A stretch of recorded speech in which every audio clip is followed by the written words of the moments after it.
the free press, which is not so free, we're going to be talking about that, is getting bought. Paramount is reportedly set to buy Bari Weiss's free press for somewhere in the $100 to $200 million range. Now, for those of you who don't know who the fuck Bari Weiss is, for those of you who don't understand the significance of this deal, you probably look at this stuff and you go, Hasan, why do I care about this? Why should I care about this? Now, the reason why you should care about this is because Bari Weiss is a uniquely demonic pro-Israel figure in American media. Like, she is perhaps most responsible for famous Palestinian poet Refat al-Ra'ar's assassination. Him and his entire family was killed by Israel after Bari Weiss literally put a crosshair on him. And it's not just that, obviously, like the Free Press, her outlet that is entirely propped up by Palantir and all of these like Silicon Valley tech CEOs, have basically been one of the most annoying pro-Israel, one of the most like violent pro-Israel Hasbara operations that you can find. And it's interesting because like obviously there's an unlimited faucet of pro-Israel commentary all around, and yet the Free Press still somehow achieves new lengths. Now, what's interesting about this is that the Free Press has 335,000 subscribers on YouTube, right? And their videos barely crack. Like, look at this. Five days ago, 11,000 views. Exposed. Al Jazeera journalist caught working for Hamas. This is literally after Israel assassinated a bunch of Al Jazeera journalists. After Israel did we were hitting a Hamas camera. They came out and made this expose using, whatever talking points that the Israeli state gives them. Like, this is not a real news outlet, right? This is just a propaganda outlet for the Israeli state with this American independent patina. It's not true. There is no independence here. They're evil people. They are straightforwardly, unimaginably evil people. It's a real who's who of neocons and warmongers. And not only is it a real who's who of all of these like awful people, they're like, they have no motion, right? They have no motion whatsoever. I mean, look at this. Regardless of the fact that they have no real motion whatsoever with an actual population of readers and watchers and whatnot, there is something suspicious about their funding mechanism. Like, they have a ton of subscribers on Substack. But in any case, CBS is now going to be basically controlled by Bari Weiss. Bari Weiss, whose career trajectory started off as a beacon of like failing upwards for basically sucking up to Israel and being an Omega Zionist, has now finally reached a new level in her career. Here's Brendan Carrot. Bari Weiss is such an interesting character because she basically is the worst person who has ever done her chosen job. Even ignoring all the obvious Israeli shilling, she basically tried to get fired until a prestigious national newspaper let her do this. So one of the things that she tried to do early on was like get in on the cancel culture grift. She got a job at the New York Times as an op-ed writer. One of her most famous op-eds at the New York Times was the intellectual dark web, if you remember. Under Trump 1, she put together this like intellectual dark web piece where she interviewed, Joe Rogan, Dave Rubin, said these were like the real titans of intellect and debate. That was one of her incredible contributions to American journalism. But like, when she's not doing that, she has always tried to just like get pro-Palestinian people fired while simultaneously complaining about cancel culture and also defending free speech. An absolutely monstrous, vile loser. She harassed Palestinian professors, coasted at Wall Street Journal, then got hired by the New York Times, immediately tried to throw a tantrum until they canned her, and she couldn't get fired. I know this for a fact. She tried to get fired from the New York Times so that she could lean in onto the I got canceled by cancel culture grift. It didn't happen because the New York Times was like, we're not going to fire you. You can be as annoying as you want, but we're not going to fire you. So then she had to resign basically. And then when she resigned, she wrote about how like she was forced to resign because everybody hated her at the New York Times for understandable reasons. Then she moved on to Substack. She started the fake unaccredited institution, the University of Austin. And if you're wondering like, how can such a massive failure constantly keep failing upwards, it's because she was propped up by Peter Thiel and a bunch of other billionaires. Openly. It's not even a secret. There's a reason why, like, there aren't 60-minute segments on Full Sail University, right? Or Phoenix University, but there was a full-blown positive news piece, a puff piece on her unaccredited institution that was supposed to be combating woke. Another one of these guys that's like, I hate woke, I hate cancel culture, except I love doing cancel culture and I love being woke when it comes to the apartheid state that's doing a genocide. Brendan says the M. Night Shyamalan of writers, but for reasons unknown, she's now worth millions. If you're fortunate enough to have never read anything she's burped out, here's the most succinct description of her life's work. Imagine meeting your dumpy extended relative who went on birthright and mysteriously makes $500,000 at a consultancy firm run by a guy called Bip Shlololo. And what's interesting about this is that regardless of a sequence of L's that normally would absolutely destroy someone's career like this if there was any sort of real meritocracy. Also, here's another Free Press writer, Sasha Seinfeld. She also writes for the Free Press, writer and junior editor. Anyway, Jerry Seinfeld's daughter. For those of you who don't know, how does CBS come into the fold? Well, as I covered before, there is a merger that took place between CBS and Paramount. Paramount Global was the parent company that included the CBS television network and CBS News until it was acquired by Skydance Media in a merger that closed on August 7, 2025. Sorry, Paramount was the owner of CBS television network. And the owner of Paramount turned around and after October 7, very clearly, very deliberately, very openly stated, I'm finally going to sell CBS because 60 Minutes is not sufficiently pro-Israel.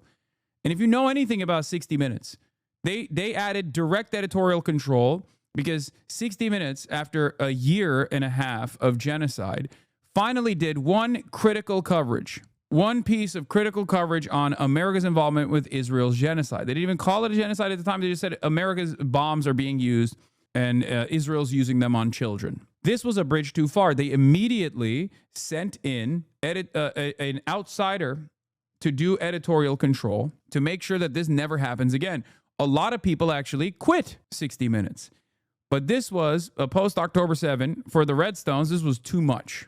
And these guys are so unimaginably wealthy. For them, this is simply, for them, owning CBS is just like another thing that, billionaires have, right? Now confirmed that this episode led 60 Minutes to be stripped of its editorial independence and led to the selling of CBS to David Ellison, who now plans to merge the company with Bari Weiss and the Free Press. Shari Redstone hoped Trump's 60 Minutes suit would root out anti-Israel bias at CBS News, and she sold Paramount partly over October 7.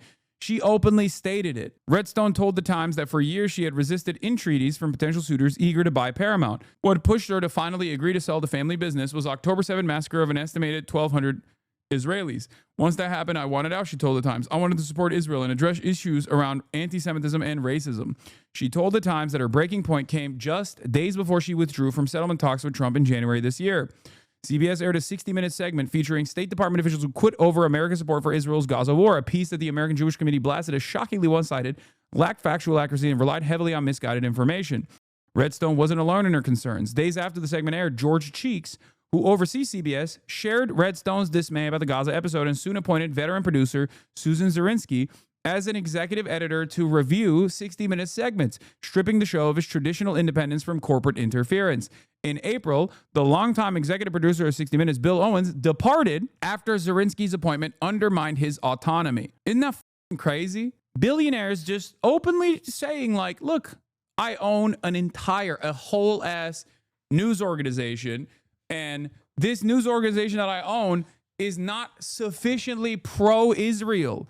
This is like designed. This is like an anti-Semite's wet dream. Ultimately, Redstone is now is selling this property, or sold this property. It's not enough to get free weapons and political cover to carry out the genocide.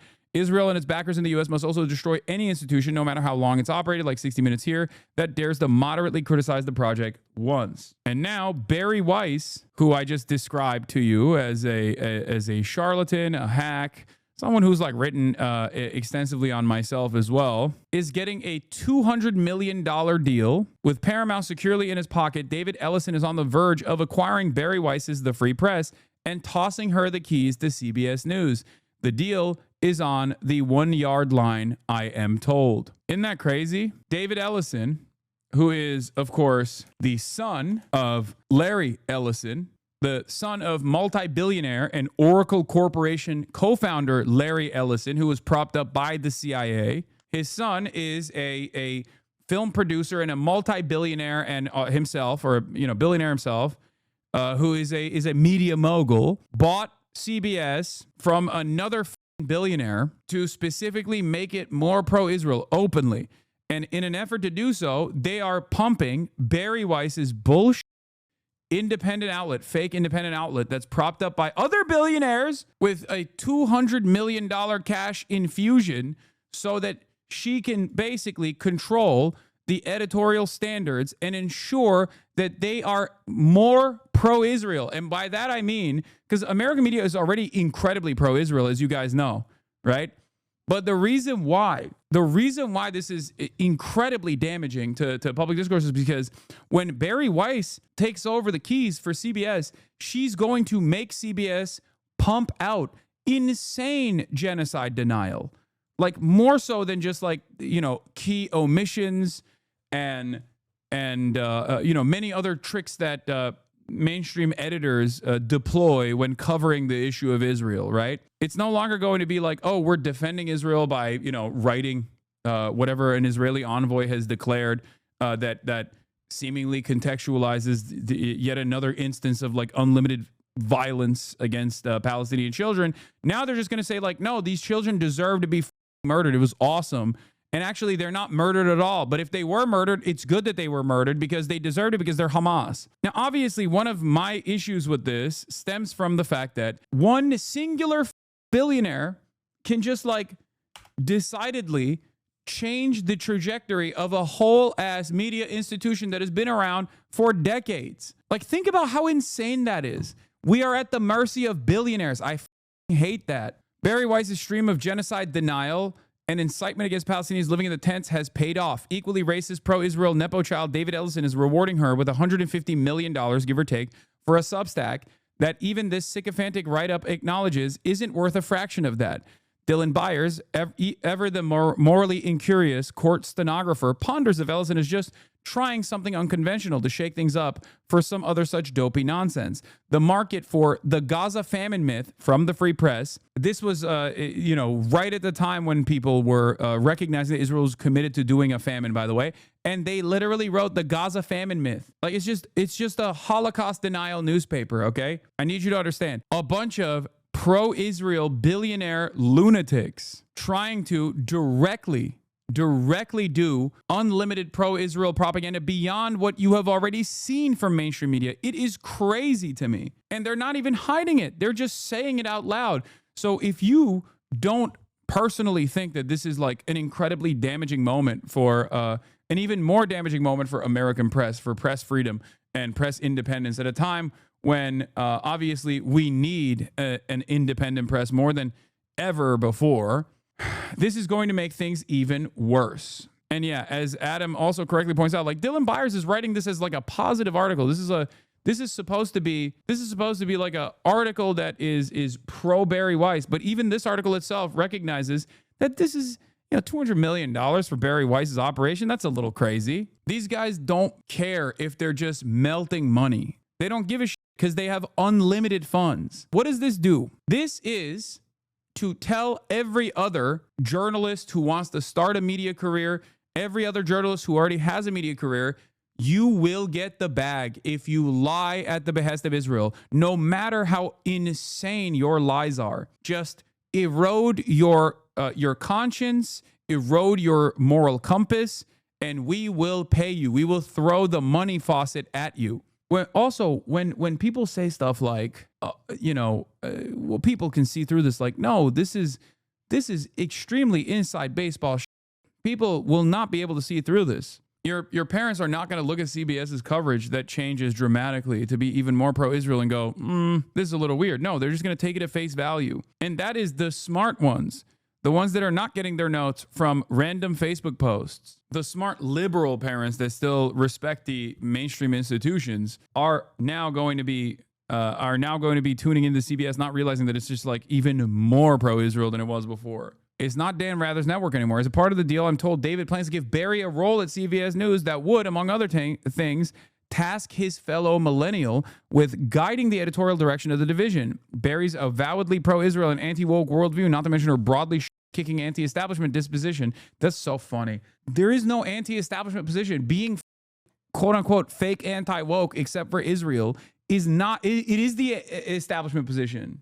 On some level, David's pursuit of the free press seems to be driven by a desire to align his news network with his own politics. How else to explain why the guy who just bought his way into Hollywood moguldom, NFL rights, and the streaming wars would want to endure the thankless chore of integrating a politically charged digital news business that, despite his relative success in the Substack economy, would account for a modest 8-figure revenue line in his $18 billion entertainment business. If the lifers at CNN threatened to burn the place down when Chris Licht moved his office to a different floor, imagine the looming hysteria that will transfix CBS News. Assumedly, for Ellison, employee migration is also a part of the point. David probably looks at CBS News as a bit of a blank canvas, as a declining business, a cost burden, and, as recent history has made abundantly clear, a potentially massive PR headache. Why is it a potentially massive PR headache? Because CBS News is like not as invested as being as openly pro-Israel as like the free press is, by the way. Incredible. But the fact that it is losing money also opens a lot of opportunities for reinvention. Why continue to operate a declining asset that also bleeds cash as status quo? What's so funny about this is like assuming that hitting the pro-Israel route is somehow magically going to make this business a more profitable business.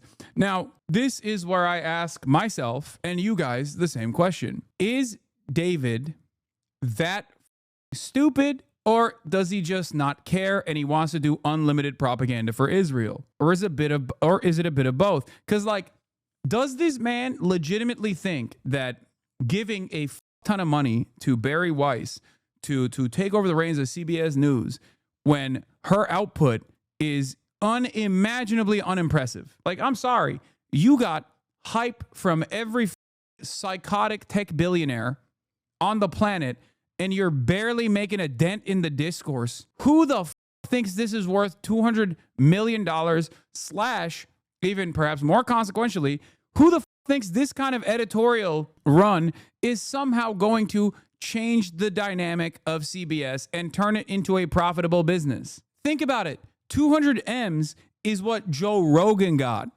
200 M's is what Joe Rogan got for the Spotify deal. I think it was 200 M's, right? Like, do you think Joe Rogan and Bari Weiss have the same level of cultural relevance? You have to be an insane person. I feel like this kind of comparison shows the complete depravity and the insanity of a deal such as this one.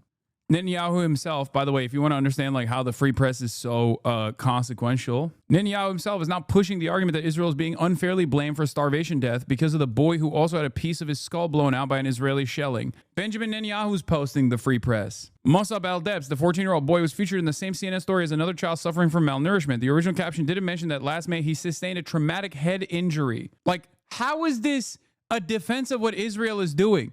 The Free Press wrote this article or made this video specifically to be like, hey, by the way, the people that you're posting about that are clearly starving, don't you know that Israel also shot them and exploded their brains? That's not a defense of Israel, man. Bet you feel foolish now when you find out that the child that Israel is starving also has genetic disabilities, heritable disabilities. Oh, man, Israel starving disabled children?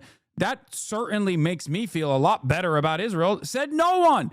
It's for a person that already is pro-Israel and is just like desperately trying to grab onto anything they can when they're talking to their younger relatives. What is this? Hassan Piker offered a soda on stream recently, but he needed to ask, is Dr. Pepper off the BDS list? Imagine being a New York City council member and you're concerned about whether a soda has a fringe association to Israel.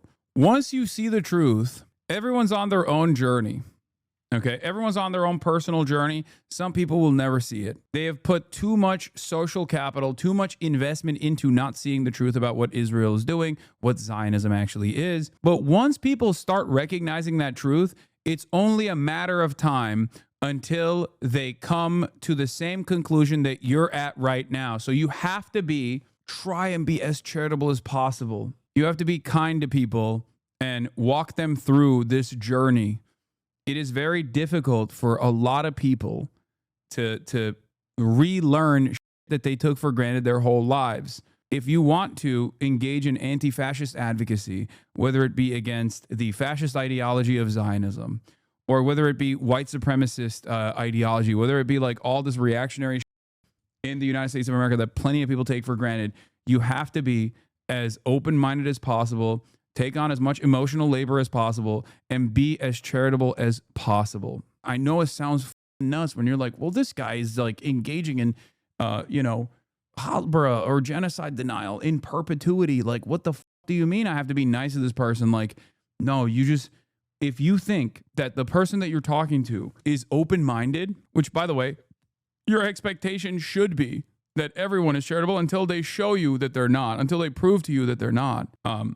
But you have to just remember that we need the numbers no matter what in order to keep pushing, in order to keep creating pressure. You need more numbers always. Chart 1, guests on Sunday talk shows by nationality: U.S., Israeli, Arab, other. My study on Sunday news talk shows last year, I found that CBS's Face the Nation was one of the only 4 networks to have Palestinian Arab guests and was the least pro-Israel in framing overall. Chart 2, views of the guests on Sunday talk shows: pro-Palestinian, neutral, pro-Israeli. By the way, look at how Fox doesn't have any pro-Palestinian positions. And look at how out of whack this is. Look at how out of whack this is, bro. People who are not paying attention to or people who like kind of pay attention to stuff, they only see this. This is a reality design by a multi-billion-dollar sophisticated influence peddling operation. That's the reason why there are still people who are oblivious. So don't take for granted like what you know and assume that everybody else knows that. Do your very best to literally explain to people, because neutrality in this circumstance is also obviously pro-Israel. Neutrality in the face of tremendous injustice is siding with the oppressor. John Levine: people should reflect on why a company like the Free Press is worth $200 million and why nobody other than Qatar will ever pay a red cent for Zeteo/drop site. Yeah, I mean, he's just basically relitigating.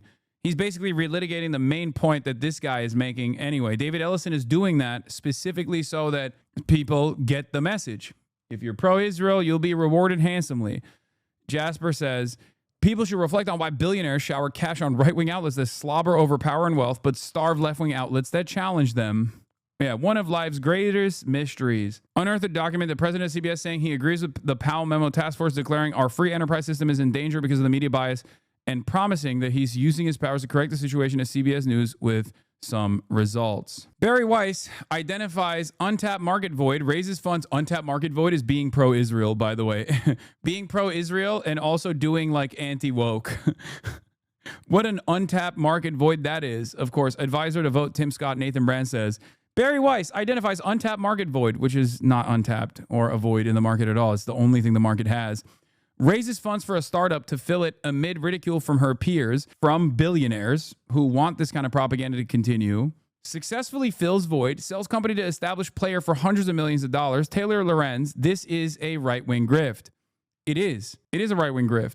Sagar says the free press getting bought has nothing to do with markets and everything to do with being slavishly devoted to Israel. Free press heads, it's not about Israel. David Ellison, it is literally about Israel. I mean, here, they straight up say it too. It's not like they're hiding it. Look, on one level, David Ellison, son of Oracle Senti billionaire Larry Ellison, David Ellison, the nepotist fail son, and his pursuit of the free press feels like a passion play, a chance to virtue signal to his fellow media executives and Trump and talk CBS News towards something less overtly liberal. Jeff Bezos, for his part, seems to be attempting something similar at the Washington Post, though you really need a magnifying glass and Morse code to deduce any sort of strategy there. Anyway, like many in that crowd, Ellison was also smitten by Bari's unwavering support of Israel and preoccupation with the rise of anti-Semitism, issues that are as near and dear to David's father, Larry, as they are to Paramount's outgoing owner, Shari Redstone. It's not even like, it's not a secret. You're not unearthing some sort of secret. They are straight up saying it. Ugh, insane.